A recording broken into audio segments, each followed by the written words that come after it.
ಹೀಗೆ ಜಗಳ ಗೊಂದಲ ಇದ್ದಿದೆ. ಯಾವುದೇ ಸಮಾಜಕ್ಕೆ ಒಮ್ಮೆ ಮೀಸಲಾತಿ ಈಸಿಯಾಗಿ ಯಾರು ಕೊಡುವುದಿಲ್ಲ. ನಮ್ಮ ಪಕ್ಷದವರೇ ಬರಲ್ಲ ಮೇಲೆ ನಮ್ಮವರೇ ನಮ್ಗಳ ಆಟ ನಾವೆಲ್ಲ ಬಣ್ಣ ಬಯಲಾದ ಮೇಲೆ ಅವರು ಏನಾದ್ರು ನಮ್ಮ ಸಮಸ್ಯೆ ಬರ್ತಾರೆ.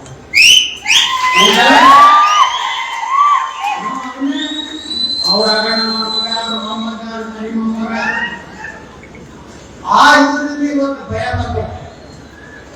ಇನ್ನು ಮುಂದಿನ ದಿವಸಗಳಲ್ಲಿ ನಮ್ಮ ಹೋರಾಟ ಮುಂದುವರಿತದೆ. ಆಗ ನಾವು ಗುರುಗಳಿಗೆ ಸಲಹೆ ಮಾಡಿದ್ದೇವೆ ಅಂದ್ರೆ ಇವತ್ತೇನು ಮುಘಲ ಸಂಗಮ ಆ ಮಠದ ಆಸ್ತಿ ಒಂದು 2 ಕುಟುಂಬದ ಆಸ್ತಿ ಆಗಿದೆ. ನಾವೇನು ಮಾಡಕ್ಕಿಲ್ಲ ಕಾನೂನಾತ್ಮಕ ಹೋರಾಟ ಮೇಲೆ. ಯಾಕಂದ್ರೆ 2 ಕುಟುಂಬಗಳು ಆ ಆಸ್ತಿಯನ್ನ ನಮ್ಮ ಫ್ಯಾಮಿಲಿ ಟ್ರಸ್ಟ್ ಮಾಡ್ಕೊಂಡಾಗ ಈಗೇನ್ ಮಾಡಲ್ಲ ಅಧ್ಯಕ್ಷ ಅದಕ್ಕೆ ಶಾಶ್ವತ ಏನೋ ಮಾಜಿ ಆಗ್ತಾರಲ್ಲ ಹೊರಗಾಯ್ತು ಮಾಡ್ತವ್ರೆ ಅಧ್ಯಕ್ಷ ಸುಮ್ಮ MLA ಅನ್ನೋ ಕಾರಣದಿಂದ ಸರ್ಕಾರದ ಕಾರಣದಿಂದ ಅಧ್ಯಕ್ಷ ಮಾಡಿ ತಪ್ಪು ಕರೆಯಾಕ ಹೋಗ್ತಾರೆ. ನಾವಾಗ ಹೇಳ್ಬೇಕು ಹೆಂಗ್ ಏನು ಅಲ್ಲಿ ಕೂಡಲ ಸಂಗಮ ಕಾರಣವಾದ ಏನು ಅನ್ನೋದು ಯಾವುದೇ ವಿಚಾರಗಳಿಗೆ ಹೆಸರೇ ಇಲ್ಲ. ಹಾಗಾಗಿ ನಾವು ವಿಚಾರಕ್ಕೆ ಹೋಗ್ಬೇಡ್ರಿ. ವಿದ್ಯಾರ್ಥಿಗಳಾಗಿನೇ ಹಾಳಾಗೋದು ಬೇಡ. ಈಗ ರಾಯಬಾಗ ತಾಲೂಕದ ನಮ್ಮ ಹಿರಿಯರು ನಾವು 2 ಎಕರೆ ಕೂಡಲ ಸಂಗಮಕ್ಕೆ ತಲುಪುವ ಅನ್ನೋದು ಅಸ್ತಿತ್ವ ಇರಲಿ. ಅದು ಕೂಡ ನಾಗಿ ಹೇಳಿದ್ರೆ ಬರೇ ಹೋರಾಟ ನಿಂತೇ ಇರ್ತದೆ. ಹೋರಾಟ ನಿಲ್ಲುವುದಿಲ್ಲ. ಯಾವ ಬನ್ನಿ ಬರಲಿ ಅದಕ್ಕೆ ನಾವು ಹೇಳಿದೀವಲ್ಲ ಆ ಹೋರಾಟ ನಾವು ನೀವು ಒಂದು ಮಾತು ತಗೋರಿ. ಮುಂದಿನ ಈ ಸರ್ಕಾರ ಮಾಡೋದು ಇದನ್ನ ವಿಶ್ವಾಸ ಇಲ್ಲ. ಯಾಕಂದ್ರೆ ಯಾರು ಜಿಲ್ಲೆಯಲ್ಲಿ ಪ್ರಶ್ನೆ ಮಾಡಿರಲಿಲ್ಲ ಇವತ್ತು ಮಾತಾಡೋದು ನೋಡ್ಬಿಟ್ರೆ ಅವ್ರು ಮಾಡಿದ ಸಿದ್ದರಾಮಯ್ಯ ಮಾಡಿದ್ರು ಇವ್ರು ಮಾಡಿಸ್ಬೇಕು. ಎಷ್ಟು ಕೆಳಮಟ್ಟಕ್ಕೆ ಅವರು ಬಂದ್ಬಿಟ್ಟಾರಲ್ಲ.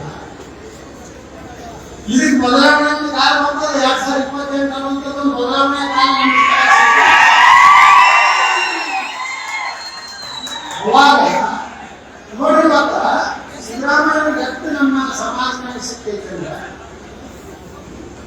ಮುಸ್ಲಿಂ ರಿಸರ್ವೇಶನ್ ಕೊಡ್ತಾರೆ, ಕಾಂಟ್ರಾಕ್ಟ್ ಕೆಲಸದಲ್ಲಿ ರಿಸರ್ವೇಶನ್ ಕೊಡ್ತಾರೆ, ಅವರ ಆಫೀಸ್ ಪೂರ್ತಿ ಅವರೇ ಅದಾಗ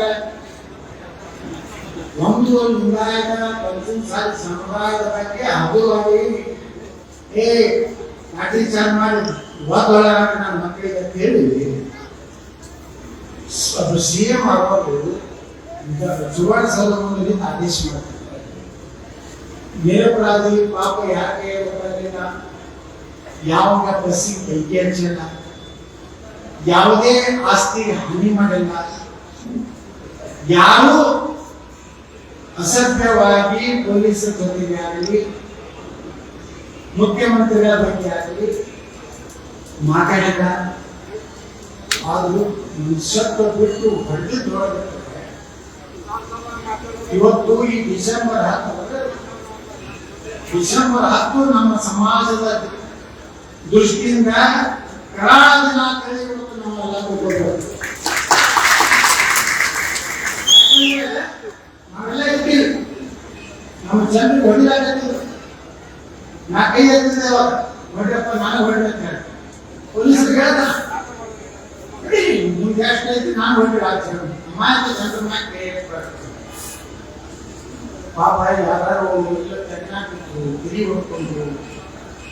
ಇದ್ರ ಸಲುವಾಗಿ ನಮಗೂ ಮೀಸಲಾತಿ ಕೊಟ್ಟು ನಮ್ಮಲ್ಲಿ ಬಡತಾಗಿದೆ. ಅಂದಕ್ಕೆ ಇಷ್ಟೆಲ್ಲ ಕಷ್ಟ ಈ ಸಮಾಜ ನಮ್ಮ ಮೊದಲ ಅದಕ್ಕೆ ನಾನು ಇಷ್ಟೇ ಹೇಳ್ತೀನಿ, ಮೀಸಲಾತಿ ಹೋರಾಟ ನಿರಂತರ. ಅದು ಎಲ್ಲಿವರೆಗೂ ಸಿಗುವುದಿಲ್ಲ ಅಲ್ಲಿವರೆಗೂ ಹೋರಾಟ. ನಾವು ಸಿಕ್ಕಂದ್ರೆ ನಾವು ಅದ್ರ ಜೊತೆಗೆ ನಮ್ಮ ಸಮಾಜಕ್ಕೆ ಒಂದು ಬಡ ಮಕ್ಕಳ ಎಷ್ಟೋ ಕೂಲಿ ನಾಲಿ ಮಾಡುವಂತ ಎಷ್ಟೋ ಕುಟುಂಬಗಳು ಅವ್ರಿಗೆ ಒಳ್ಳೆ ಶಿಕ್ಷಣ ಒಳ್ಳೆ ಕೋಚಿಂಗ್ ಮಾಡಬೇಕಾದ್ರೆ ಇವತ್ತು ಧಾರವಾಡ ಹೋಗ್ತಾರೆ, ಬಿಜಾಪುರ ಬರ್ತಾರೆ, ಎಷ್ಟೋ ಕಡೆ ಕೋಚಿಂಗ್ ದಿಲ್ಲಿಗೆ ಹೋಗ್ತಾರೆ IAS ಮಾಡೋರು. ಆಗ IAS ಅಲ್ಲಿ ನಾವು ಏನು ಮಾಡಲಿಕ್ಕಾಗಲ್ಲ. ಆಗ ಕರ್ನಾಟಕದಲ್ಲಿ ಧಾರವಾಡದಲ್ಲಿ ಕೋಚಿಂಗ್ ಹೋಗ್ತಾರೆ. ನಾವೆಲ್ಲ ತಗೊಳ್ಳೋದು ಕಿತ್ತೂರು ಸೈಡ್ ಎಲ್ಲ 3-4 ಎಕರೆ ಜಮೀನು ತಗೊಂಡು ಬೆಳಗಾಮ ಧಾರವಾಡ ನೆಲಬೇಕು. 1,000 ಬಡ ಮಕ್ಕಳು ಹಾಸ್ಟೆಲ್ ಕಟ್ಟಲು ಅವ್ರಿಗೆ ಮುಂಜಾನೆ ಉಪಹಾರ ಮಾಡಿ ಕೋಚಿಂಗ್ ಹೋಗಿ ಮಧ್ಯಾಹ್ನ ಊಟ ರಾತ್ರಿ ಒಂದು ಪ್ರಸಾದ ಒಂದು ಒಳ್ಳೆ ಲೈಬ್ರರಿ ಮಾಡಿ ನಮ್ಮ ಸಮಾಜದ ಜೊತೆ ಉಳಿದ ಸಮಾಜದ ಹುಡುಗರು ತಗೊಂಡು 50% ನಮ್ಮ ಸಮಾಜದವರು 50% ಹಾಲು ಮಕ್ಕಳಿರಲಿ, ಹಿಂದುಳಿದವರಲ್ಲಿ, ದಲಿತರಲ್ಲಿ ಆಗಿರುವಂತ ಬಡ ಮಕ್ಕಳು ನಾವು ತಗೊಂಡು ಒಬ್ಬಳಿದ ಧಾರವಾಡ ಬೆಳಗಾವಿ ಉಚಿತ ಮಕ್ಕಳಿಗೆ ಊಟ ಎಲ್ಲ ವಸತಿ ಒಂದು ಒಳ್ಳೆಯ ಲೈಬ್ರರಿ ಇದನ್ನ ಮಾಡಿ ಇದು ಸಮಾಜಮುಖಿಯಾಗಿ ನೋಡುವ ಜನ ಯಾರೇ ಮಠಕ್ಕೆ ದೇವಸ್ಥಾನಕ್ಕ ನಮ್ಮ ಜನ ಖಾಲಿ ಕೈ ಕೊಡುತ್ತಿಲ್ಲ. ತಮ್ಮ ಮನೆಯಾಗಿರುವಂತ ಒಂದು ಕೆಲವು ಬೆಲ್ಲ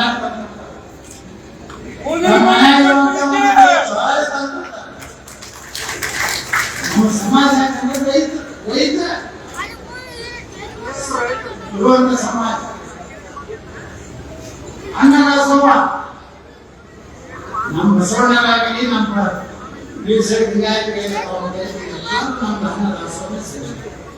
ನಾವು ಬಿಜಾಪುರನಾಗ ಮನೆ ಚಾಲು ಮಾಡಿದ್ದೇವೆ ಅನ್ನದಾಸೋಹ. ನಾನೇ 11 ಚೀಲ ಅಕ್ಕಿ, 11 ಚೀಲ ಗೋಧಿ, 11 ಚೀಲ ಕಾಳ, 11 ಗಂಟೆ ಬೆಲ್ಲ, 11 ಚೀಲ ಸಕ್ಕರೆ ಎಲ್ಲ ಕೊಟ್ಟು ಚಾಲು ಮಾಡಿದೆ. ನಾ 2 ದಿವಸ ನಾನು ನಡೆದಲ್ಲ ಈ ದಿನ ನನ್ನ ಹೆಸರು ಕೊಡಿ, ನಿನ್ನ ಹೆಸರು ಗುಡಿಗೆ ಬಂದವರು ನಾನು ಆಡ 1,000 ಮಕ್ಕಳಿಗೆ ನಮ್ಮ ಸಮಾಜಕ್ಕೆ ಯಾವಾಗಲೂ ಕೊಡುವಂತ ಸಮಾಜ ನಾ ಹೇಳಿ ಎಲ್ಲರೂ ನಾವೇನು ಅನುಕೂಲಿಸಿದ್ರು ರಾಜಕಾರಣಿಗಳು ಯಾರು ಕೊಡ್ತಾರೆ ಅವರೆಲ್ಲ ಕೂಡಿ 1,000 ಮಕ್ಕಳಿಗೆ ಅಷ್ಟೇ ಕೊಟ್ಟಿರ ಈ ಹೋರಾಟ ಮಾಡಲಿಕ್ಕೆ, ಸರ್ವೆ ಮಾಡಲಿಕ್ಕೆ, ಚರ್ಚೆ ಮಾಡಲಿಕ್ಕೆ ಧಾರವಾಡ ಮಾಡಿದ್ರೆ ನಾಳೆ ಇಡೀ ಜಗತ್ತಿನಾಗೂ ನಮ್ಮ ಸಮಾಜದವರು ಅಮೇರಿಕ ಎಲ್ಲ ಕಡೆ ಅಂಥವ್ರು ಬರಬೇಕಾದ್ರೆ ವಿಮಾನ ನಿಲ್ದಾಣಗಳು ಸಮಿತಿಬೇಕು, ರೈಲ್ವೆ ಸಮಿತಿಬೇಕು ಅಂತ ಹೇಳಿ ಇವತ್ತು ಹೈವೇ 4 ಎಕರೆ ಜಮೀನು ಈಗಾಗಲೇ ನಾವು ಕಿತ್ತೂರು ಸಮೀಪ ತಗೊಂಡಿದ್ದೀವಿ. ನಾವು 1,000 ಮಂದಿ ನಾವು ಬರುವುದನ್ನು ಕೊಟ್ಟಿರ್ತೀವಿ. ಮುಂದಿನ ದಿವಸ ಈ ಕಡೆ ಬಡ ಮಕ್ಕಳಿಗೆ ಶಿಕ್ಷಣ ಅನ್ನದಾಸೋಹ ಬಂದ್ ಮಾಡ್ತೀವಿ. ಎಲ್ಲ ದಾಸೋಹ ಆಯ್ತು, ನಿರ್ಮಾಣ ಆಯ್ತು, ಮೀಸಲಾತಿ ಹೋರಾಟ ಆಯ್ತು. ಈ ರೀತಿ ಒಂದು ಉದ್ದೇಶ ಇಟ್ಟುಕೊಂಡು ಇವತ್ತೇ ಒಂದು ರೂಪುರೇಷೆನ ನಾವು ಶಿಶು ಕಡೆಯವರು ಎಲ್ಲರೂ ಸಮಾನ ಏಪಿ ಪಾಟೀಲ್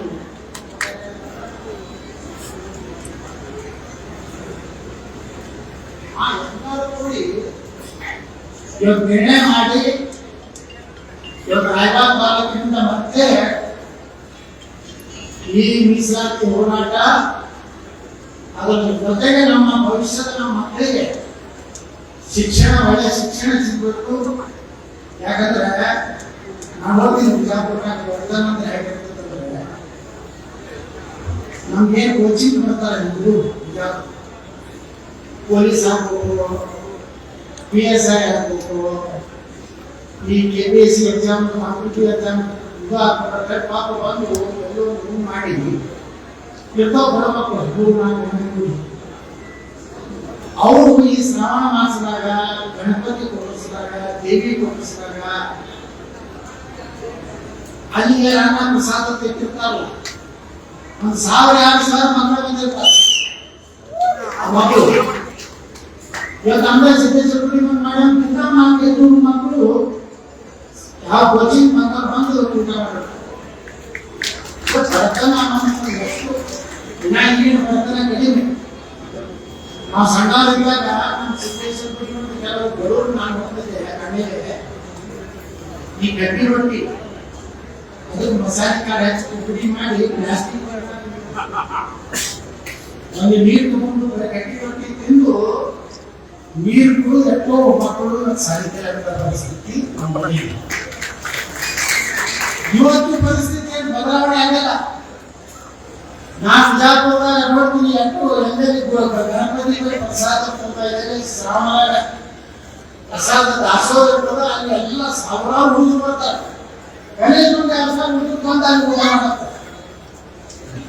ಯಾಕಂದ್ರೆ ಭಕ್ತನ ಅನ್ನೋದು ಬಹಳ ನಾವೇನೇನು ಸಮಾಜಕ್ಕೆ ಮಾಡ್ಬೇಕಾಗಿದ್ರೆ ನಮ್ಮ ಭವಿಷ್ಯದ ಮಕ್ಕಳಿಗೆ ಅನುಕೂಲ ಮಾಡಿದ್ರೆ ಅದ್ರಾಗ ಒಬ್ಬ ಒಳ್ಳೆ ಆಫೀಸರ್ ಅದ, ಒಬ್ಬ ಒಳ್ಳೆ ಅಧಿಕಾರಿ ಅದಂದ್ರೆ ನಾನು ಮುಂದೆ ನಾನು ಈ ತುಮಕೂರು ಸಿದ್ದಗಂಗಾ ಮಠ ಇದ್ದಾರೆ 10,000 ಮಕ್ಕಳಿಗೆ ಹಣ ಅಂತಾರೆ. ಸುಕುಮಾರ ಸ್ವಾಮಿ 10,000 ಅದೇ ಜಾತಿನೇ ಇಲ್ಲ. 10,000 ಮಕ್ಕಳಿಗೆ ಅದನ್ನ ಒಂದು ತುಮಕೂರು ಸಿದ್ದಗಂಗಾ ಮಠ ಸ್ವಾಮಿಗಳು ಅನ್ನದಾಸೋಹ ಎಂದು ಬಲಿ ಹೊಲಿಸ್ಯಾರಲ್ಲ, ಇವತ್ತಿನವರೆಗೂ ತುಮಕೂರು ಸಿದ್ದಗಂಗಾ ಮಠದಾಗ ಬಲಿ ಆಗಿಲ್ಲ.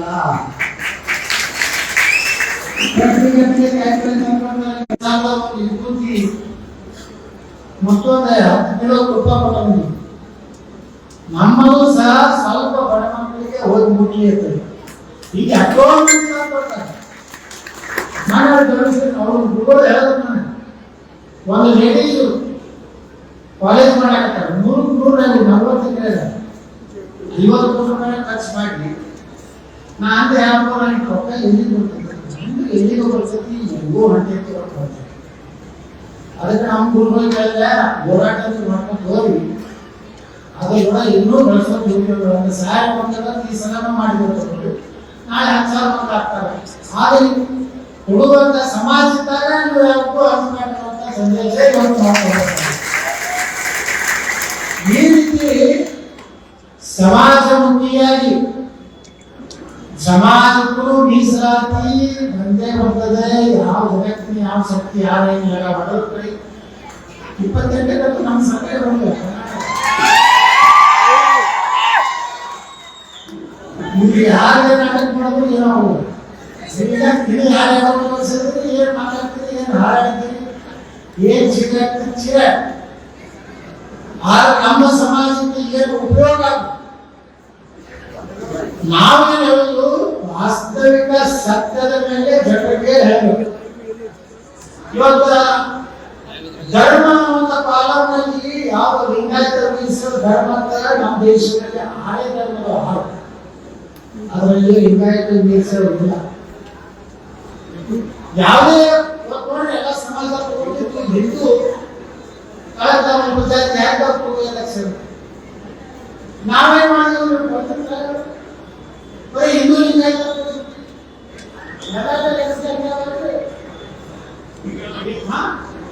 ಹಂಗೆ ನಮ್ಮ ಹಿಂದೂ ಲಿಂಗಾಯತ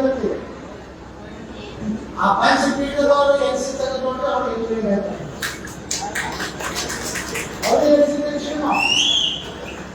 ಅದಕ್ಕೆ ಒಂದು ಧರ್ಮ ಅಂತ ಘೋಷಣೆ ಆಗಿರ್ತಾರೆ, ಅವರು ಬಸವಣ್ಣ. ಹಾಗೆ ಮೀಸಲಾತಿ ನಾವು ತಗೊಂಡಿದ್ದೀವಿ, ಆದ್ರೆ ಅಷ್ಟು ಈಸಿ ಇಲ್ಲ. ಎಷ್ಟೋ ಅಡೆತಡೆ ಬರ್ತಾವು, ಎಷ್ಟೋ ನಮ್ಮಲ್ಲಿರುವಂತಹ ಬೇರೆ ಸಮಾಜದಲ್ಲಿ ನಮ್ಮಲ್ಲಿರುವಂತಹ ಕೆಲವೊಂದು ಕೊಂಡಿ ಮಿಂಚಣಗಳು ಅಡೆ ಅವರಿಗೆ ಬಡವ್ರ ಬಗ್ಗೆ ಕೇಳ್ತಾ ನಾ ಎಮ್ಮೆಲೆ ಆಗಬೇಕು, ಡ್ಯೂಟಿ ಮಾಡಬೇಕು, ಮಜಾ ಮಾಡಬೇಕು. ಹಂಗಾದ್ರೆ ನಾವು ಹಂಗೆ ಮಾಡ್ಬೋದಿತ್ತು. ನಮ್ದೇ ಸರ್ಕಾರ ಇತ್ತು. ನಾಯಕ ಯಡಿಯೂರಪ್ಪನ ಬೊಮ್ಮಾಯಿಗಳ ಜಗಳಾಡಿ ವಿಧಾನಸೌಧದ ಪರದಾಡಿ ಗಾಡಿ ಹೋಗ್ತಿದ್ದು, ಭಾಳ ಮಂತ್ರಿ ಮಾಡ್ತಿದ್ದ, ಮಂತ್ರಿ ಆಗ್ತಿದ್ದೆ.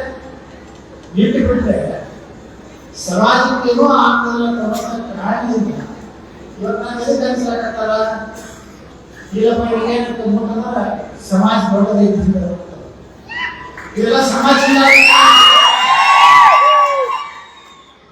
ನೋಡ್ರಿ ನೀನು ಸ್ಟೇಜ್ ಮ್ಯಾಗ ಒಬ್ಬರೇ ನಮ್ಮ ಸಮಾಜದ ದೊಡ್ಡ ಮನುಷ್ಯ ಎಲ್ಲ ಹುಷಾರ ಎಲ್ಲರೂ ಸಮಾಜ ದ್ರೋಹ ಮಾಡಿದ ರಾಜಕಾರಣ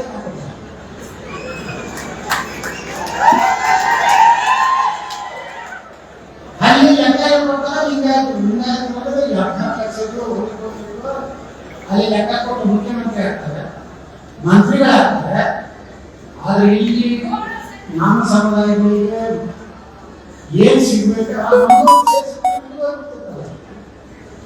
ನೀವೇನು ಸೇರಿಸ್ಕೊಂಡ್ರಲ್ಲ ಯಾವುದೇ ಹಿಂದುಳಿದ ಆಯೋಗ ಇಲ್ಲ ನಿಮ್ಮ ಕುಲಶಾಸ್ತ್ರ ಅಧ್ಯಯನ ಇಲ್ಲ ಯಾವ ಜಾತಿ ಸೇರಿಸಲು ಸೇರೋದು ಆದ್ರೆ ನಮಗೇನು ಅನ್ಯಾಯ ಮಾಡಿಲ್ಲ ನಿಮ್ಗೆ ಅನ್ಸಿರ್ಬೇಕು ಎಲ್ಲಿ ಸಾಲಿಗಳು ಎಲ್ಲ ರಾಜಕೀಯವಾಗಿ ಬಹಳ ಬೆಳೆದು ಬಿಟ್ರೆ ನಮ್ದೆಲ್ಲ ಬಣ್ಣ ಬಣ್ಣ ಆಗ್ತದೆ ಅಂತ ಹೇಳಿ ನಮ್ಮ ದುಡಿದಿರ್ಬೋದು ಇವತ್ತು ನಾವು ಸಿಗುವಂತ ಅವಕಾಶದಿಂದ ನಾವು ವಂಚಿತ ಮಾಡಿರ್ಬೋದು ಆದ್ರೆ ನಮ್ಮ ಉದ್ದೇಶ ಏನಂತಂದ್ರೆ ನಮ್ಮ ಸಮಾಜಕ್ಕೆ ನ್ಯಾಯಯುತವಾಗಿ ಸಿಗಬೇಕಾದಂತ ನಮ್ಮ ಹಕ್ಕನ್ನ ನಾವು ಹೋರಾಟ ಮಾಡಿ ತಗೋತೀವಿ ಅನ್ನೋಂತ ಮಾತನ್ನ ಈ ಸಂದರ್ಭದಲ್ಲಿ ಹೇಳಿ ಇವತ್ತು ನಾವು ಇಲ್ಲಿ ಕೂಡಿದ್ದೀವಿ ರಾಯಬಾಗ